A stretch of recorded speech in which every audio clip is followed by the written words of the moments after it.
fonction avec le langage PHP. Donc commençons, je vous donne un exemple d'une fonction qui existe déjà. Vous devez savoir qu'en voulant écrire une fonction en PHP, il faut ouvrir les balises PHP. Ce que j'ai écrit en gros, ce sont des informations relatives à la fonction.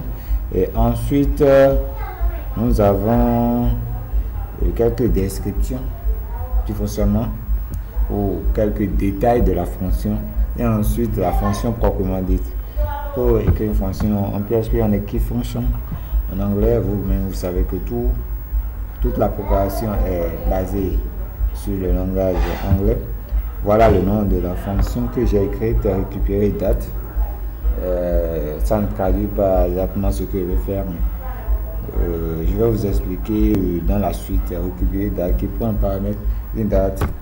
Et en PHP, le type de retour n'est pas précisé, mais vous devez savoir que la fonction doit retourner bien sûr un message, et c'est le message que ça retourne ici, vous le voyez bien. Et pour exécuter la fonction, voilà, j'ai fait un exemple en bas. Et c'est une fonction qui permet d'afficher si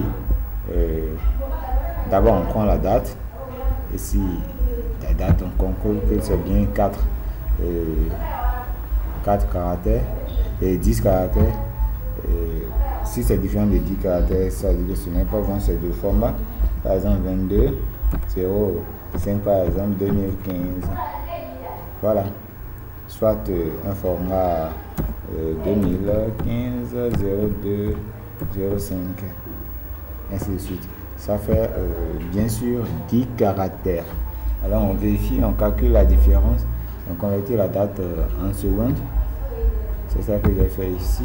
On convertit la date actuelle en secondes aussi, on fait la différence. Et on compare la différence. Le calcul qui est ici, c'est bien sûr le calcul que j'ai essayé d'expliquer en haut ici. Le calcul, je crois bien, c'est le calcul le calcul de 3 ans. Si ça dépasse 3 ans, il y a des années. Si ça dépasse 2 ans, vous-même vous le voyez en haut, ça dépasse 2 ans, il y a 1 an. Si ça dépasse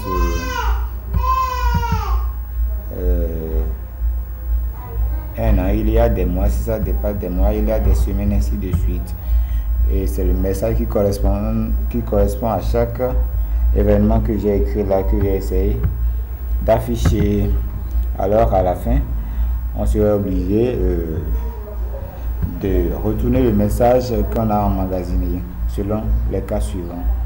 Je n'ai pas encore allumé WAMP, mais je pense que dans la suite du tuto, vous aurez ce que ça donne en exécution. Voilà.